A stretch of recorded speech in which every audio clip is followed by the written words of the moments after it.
Good morning, everyone. So today is November 4th or 5th? 4th. Yes, November 4th. And it is about 51 degrees here in Florida. And it's so nice, but we're going to end up having 85-degree temperatures again this week. So it's not going to last very long. Sorry. Anyways, but I wanted to do my November garden tours and show everyone what has changed. The sun is just coming up, sorry. So we had the time change last night, but I'm still out here before the sun because I can't sleep in the morning. So I'm gonna just do this and show you everything I can't see that is going on in the garden. So I have to start right here. This is a pigeon pea plant. I have had it in the ground for a little over a year now, and it is literally as tall as my house. I really didn't expect it to get this big, but it's fine. I kind of like it, and it creates like this nice screen for my garden. But it is as tall as my house, and it bloomed all over last year, but it got nipped by the frost, and so I had to cut it back. And so about right here is where I cut it back. So that's how short it was in January. And then it grew back completely like this throughout the year. And it's just insane the amount of flowers and peas that are actually on it. So I'm going to get a lot of forage out of it this year for myself. So you can eat the peas green, or you can wait till they dry and you can eat them as dried peas. So this is a staple in the islands, a lot of places. And I think they do eat them more green. I don't know if I have time to get out here and harvest them all green, so I might just show you what they look like. Let me zoom out. I don't know, because they're green at different times because they're still flowering. So I might wait until they're dry. I don't know, because I have a lot of things going on. But either way, this is going to be a very large project because I have 5 of these trees. This is the biggest one, but I'm just really happy about what I've been able to get off this one so far. So that is my pigeon pea plant. One of them, tree, it's not a plant. Like I said, it was that short in January, so it has grown this much in 1 year. So if you're looking for something to give you instant gratification, try this plant because it's pretty. It serves as a windbreak as well, and that's pretty important on the islands and in Florida, because we can get some pretty heavy winds in the summertime, although not this year. And but then you also get to eat it as well. So as you'll see, walking in the garden is quite challenging right now. This is my other pigeon pea plant, but this is the big one. So walking in, I have to go underneath all of this, but it's kind of cool. Makes me feel like I'm in like a magical little room or something. And then I get all the flowers in my hair. But anyways, so earlier in the month, I set up this little bench here. That is not an outdoor bench. That is meant for my kitchen table, but we don't ever use it. And if it gets ruined, it's fine because I was gonna get rid of it anyway. These are, I need to plant something in these, but they're hollowed out palm trees that my dad gave me. And they would make cool planters, so I'm gonna do that at some point. Let's see. So these are my winged beans. You see they are massive, a lot of them. I missed harvesting some of them, so I just let those go to seed. Maybe there's aphids all over that one. But as you can see, I can still harvest. Ew, there's aphids over a lot of these. I can still harvest a lot of them when they're smaller, like this. So I'm still getting, lots of tropical type harvests out of here. Like these are a very, very heat tolerant plant. But you'll look, I'm just noticing this. This is like a newer tendril, and it got pretty chilly last night, and it feels like it's like cold damaged. It's just that weird feeling they get when they get nipped by the cold. This will definitely be one in the first slight cold morning that will die. So I want to make sure I collect as many. Ew. I don't know what's with the aphids. I haven't seen aphids on this at all.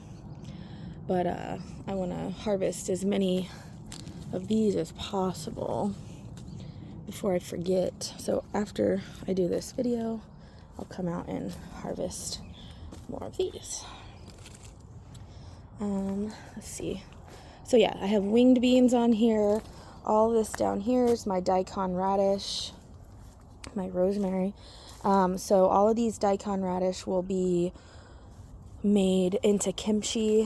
Whatever I don't turn into kimchi will just be tilled back into the ground. Hopefully it'll flower, and I'll maybe can get some seeds from it.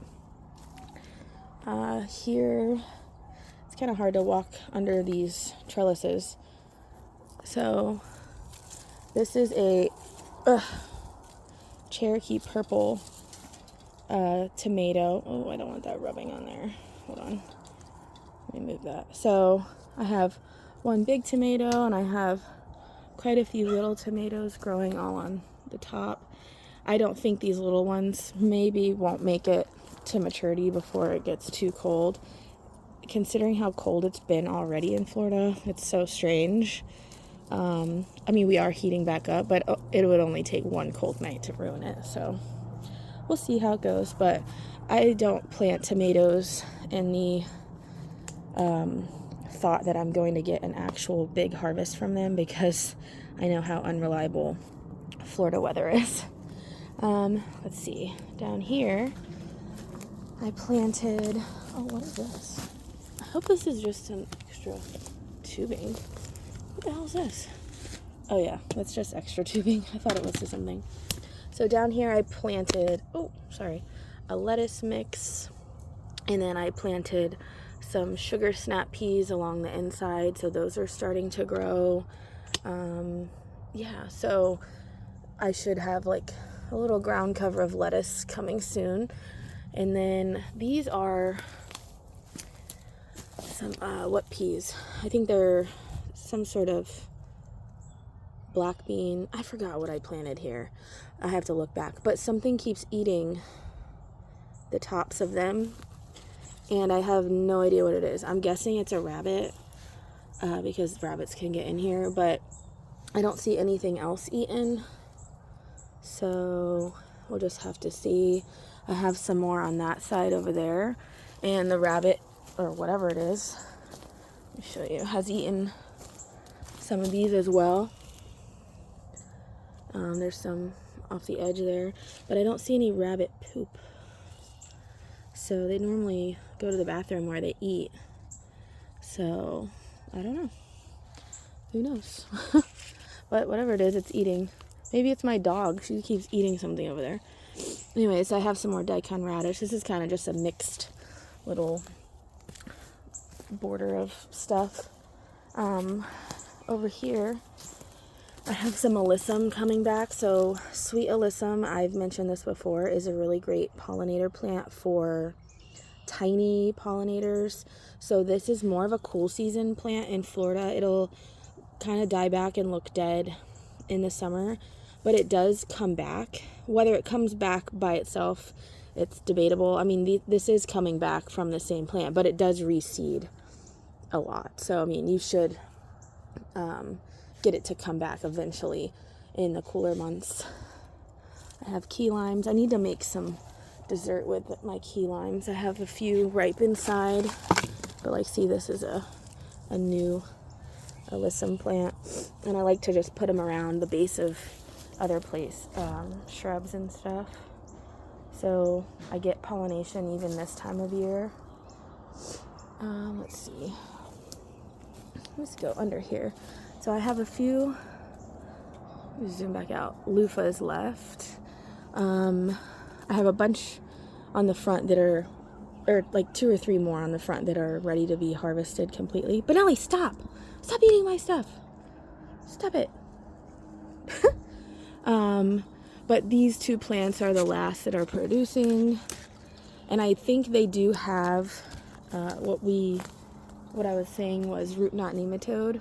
I'm pretty sure they have it because the way the leaves look, they're not completely formed and they're just a little misshapen and curled. But I found that loofahs are not affected really by root knot nematode.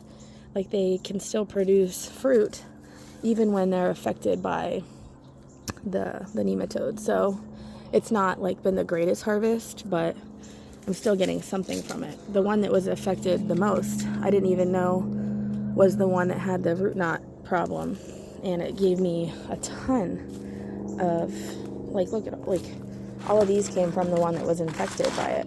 So I don't know, just one of those plants that doesn't really seem bothered. Over here there's more of that alyssum, and then there's some of this purple alyssum that I grew last year, and it did come back. I forgot the name of it, but it's not as aggressive or big as the white one. But it does serve a purpose, and I like the color, so we're gonna leave it. Let's see. Oh, and this, my huckleberries.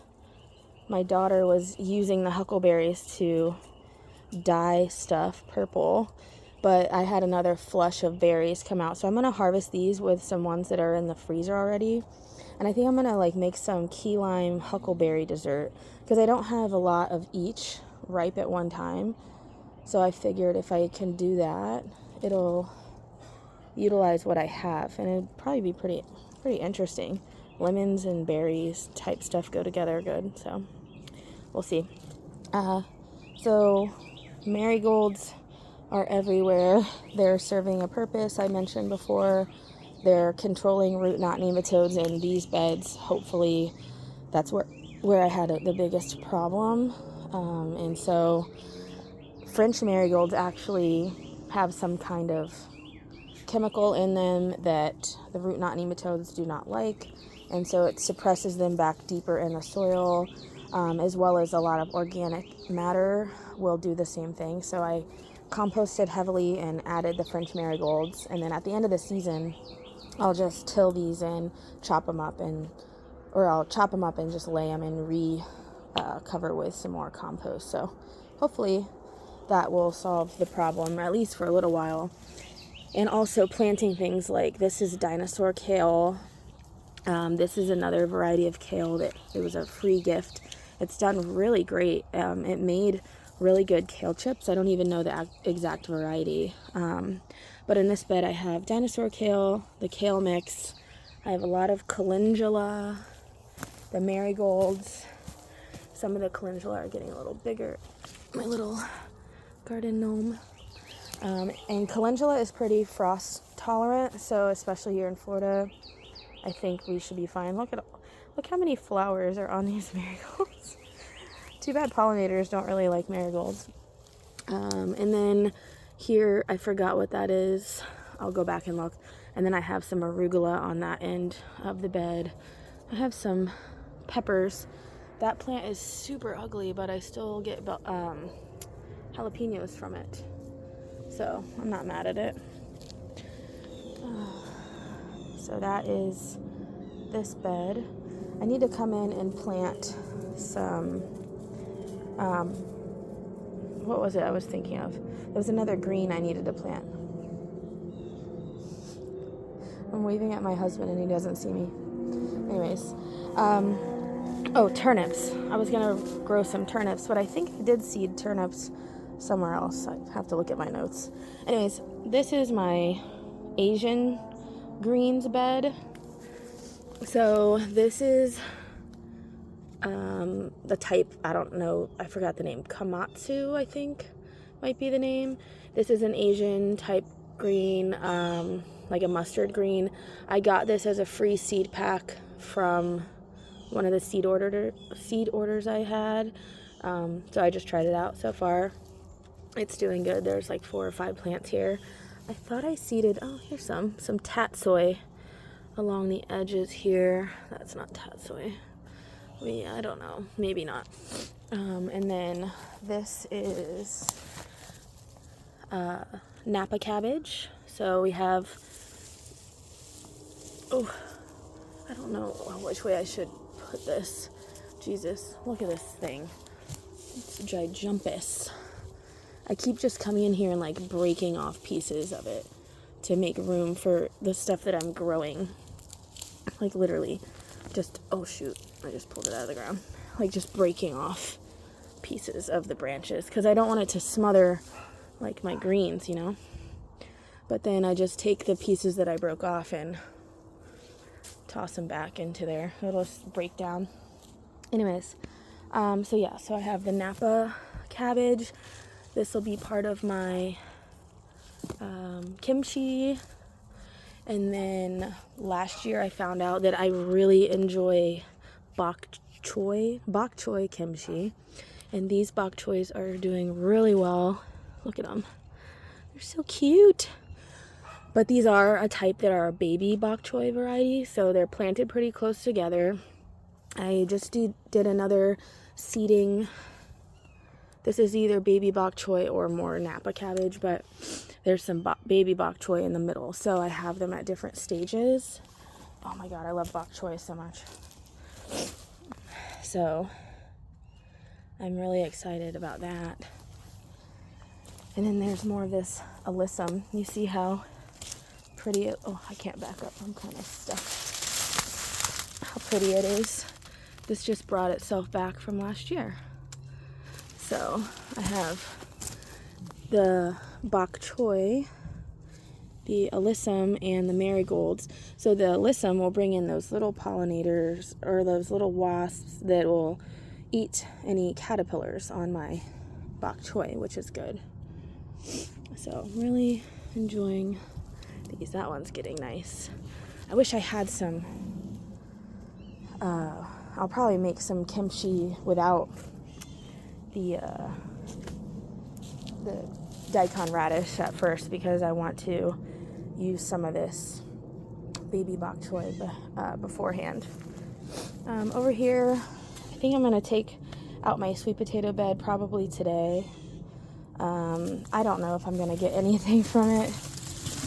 We might. I don't know. Oh, look, there's a couple tiny ones, but I think there's a couple big ones under there. I'm just done looking at it. I can save some of the leaves. Let's see, for my rabbit. I don't know. I'll come in here and look later. Oh, here's one. Oops, I broke it. Shoot. I guess we'll have to eat it. Anyways, down here, there's some more dinosaur kale.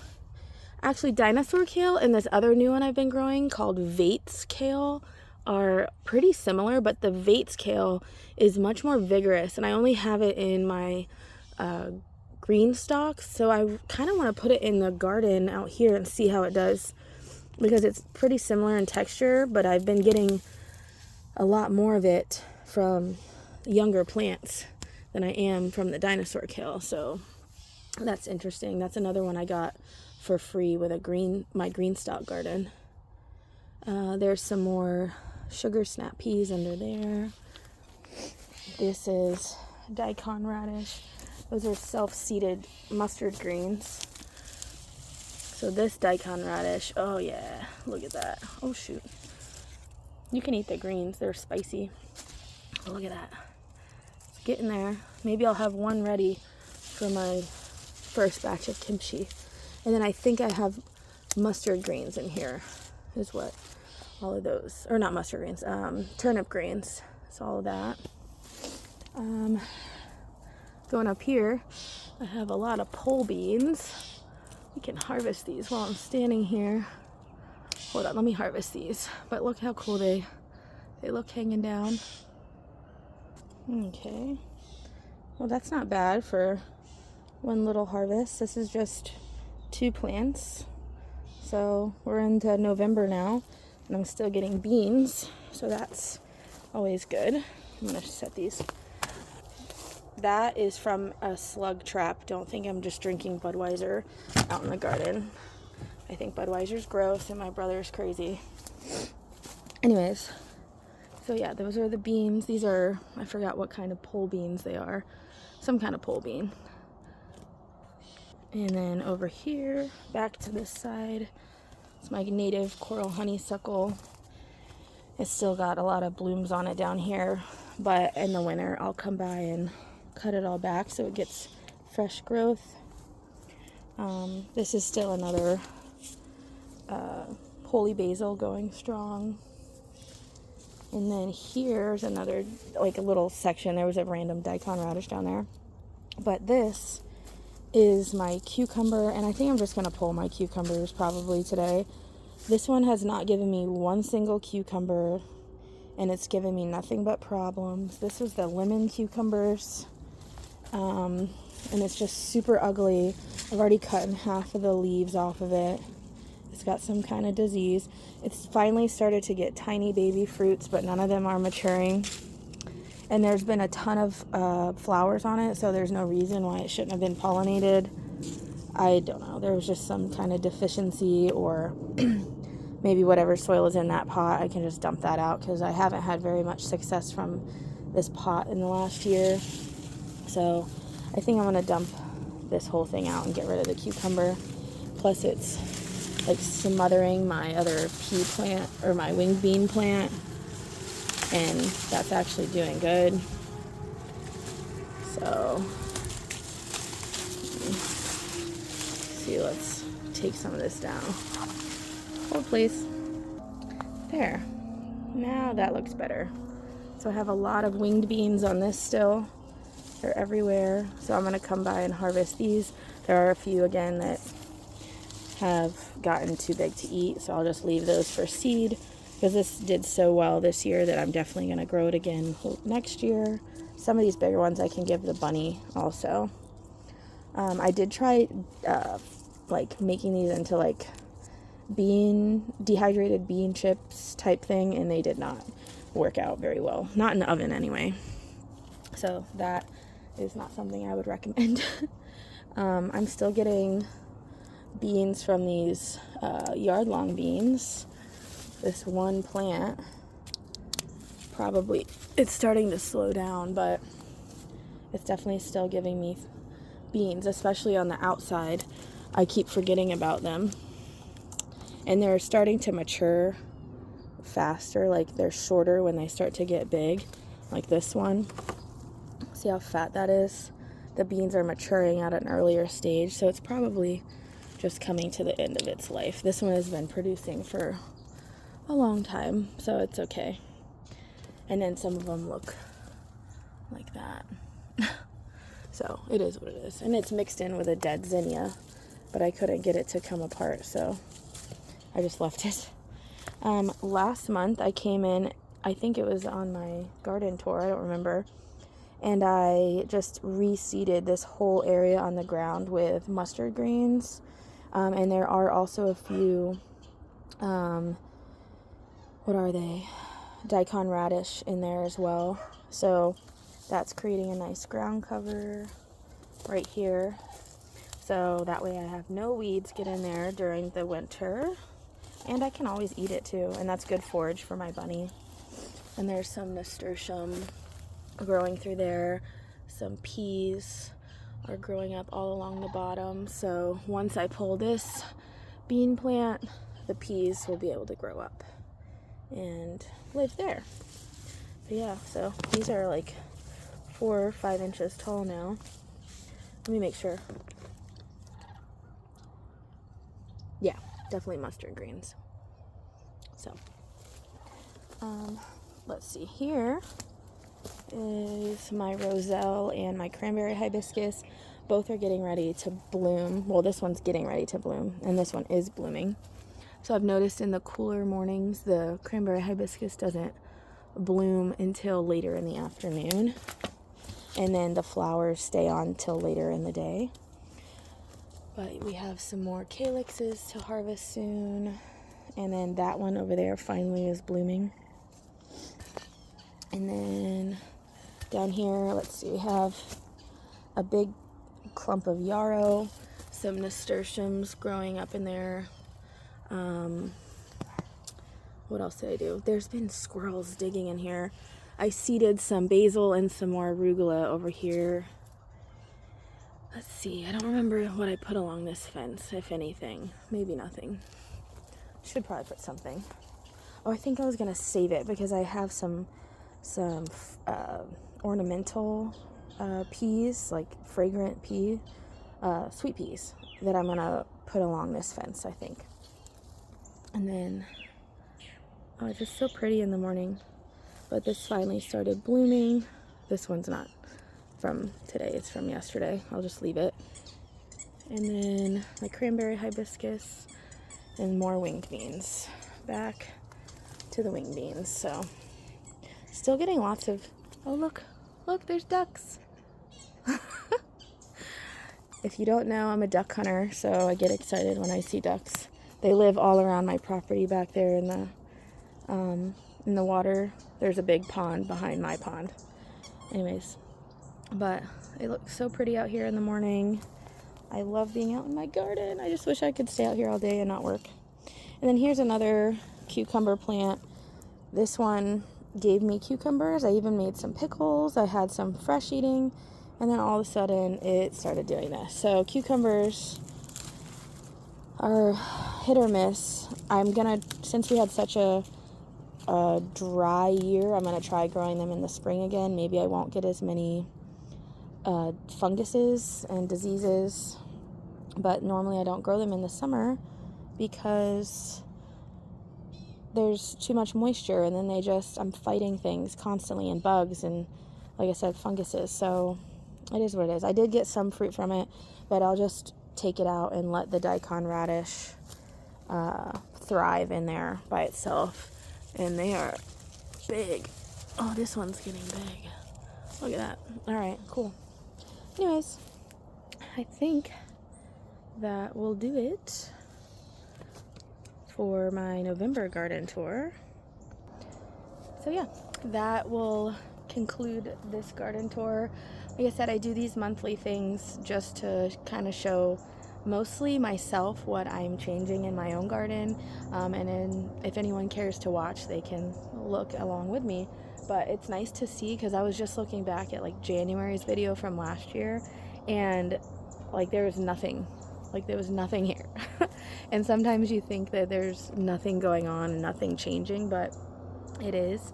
And it's just nice to see the progress you make and the food that you bring in from your garden. So thank you for watching, and oh look, there's a wood stork. I don't know if you can see it. Where'd it go? I don't know. Anyways, I'm gonna go bird watching now. So thank you for watching, and have a good day.